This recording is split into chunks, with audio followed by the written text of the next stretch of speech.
Welcome to the best bits of the Bible with me, the Virtual Vicar, and I'm joined as usual by King James. So cool because he's a big fan of the King James version of the Bible. And the best bit of the Bible that we've got for this week is from Acts chapter 3. Here it is in the King James version. I'm going to read it to you, and then we're going to draw out of it, well, the main point. Now, Peter and John went up together into the temple at the hour of prayer, being the 9th hour. And a certain man, lame from his mother's womb, was carried, whom they laid daily at the gate of the temple, which is called Beautiful, to ask alms of them that entered into the temple. Who, seeing Peter and John about to go into the temple, asked an alms. And Peter, fastening his eyes upon him with John, said, "Look on us." And he gave heed unto them, expecting to receive something of them. Then Peter said, "Silver and gold have I none, but such as I have give I thee. In the name of Jesus Christ of Nazareth, rise up and walk." So here we have an interesting incident. This is quite early on after the death and then the resurrection of Jesus.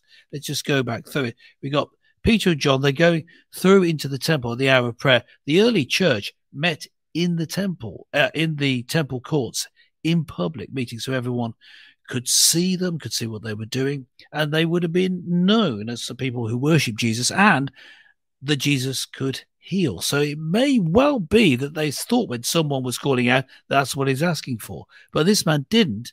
He asked for alms. In other words, money. He asking for a handout, asking for help in that way. But Peter and John looked on him, and Peter, taking a lead, decides, well, this is what I can do. In the name of Jesus Christ of Nazareth, rise up and walk. Now, there's something we can learn from this, in that this historical incident, this sort of thing also happens today. So what we can learn is that in the name of Jesus, people are healed. I think that's an important thing to learn. But King James, what is the main point that you draw from this passage? Well, yes, I believe that this is an important lesson. And my interpretation, if you particularly look at the verse 6, Okay. Peter said, "Silver and gold have I, and Have I not? none. Yeah. But such as I give I thee, in the name of Jesus Christ of Nazareth, rise up and walk." Essentially, my interpretation here is that you as an individual really need to take ownership. Do not rely on handouts alone. Ironically, you have the power within yourself to do better. Now, of course, what was clever here is the answer that Peter gave, which is that silver and gold have I none. And really, perhaps the likelihood is he probably did have some money, but recognized that the real power was to empower this individual by not allowing that individual to be complacent, to get into the form of handouts. Now, in lay terms, this is often seen in society where we do see people who just simply will only rely on others in charity. There's nothing wrong with charity. But when it goes too far, you become so reliant on it that you don't take initiative. And so I think that what is a lesson here is that Peter in particular was very clever in trying to incentivize that individual to get up, walk, and start to walk on their own 2 feet, be independent, and move forward.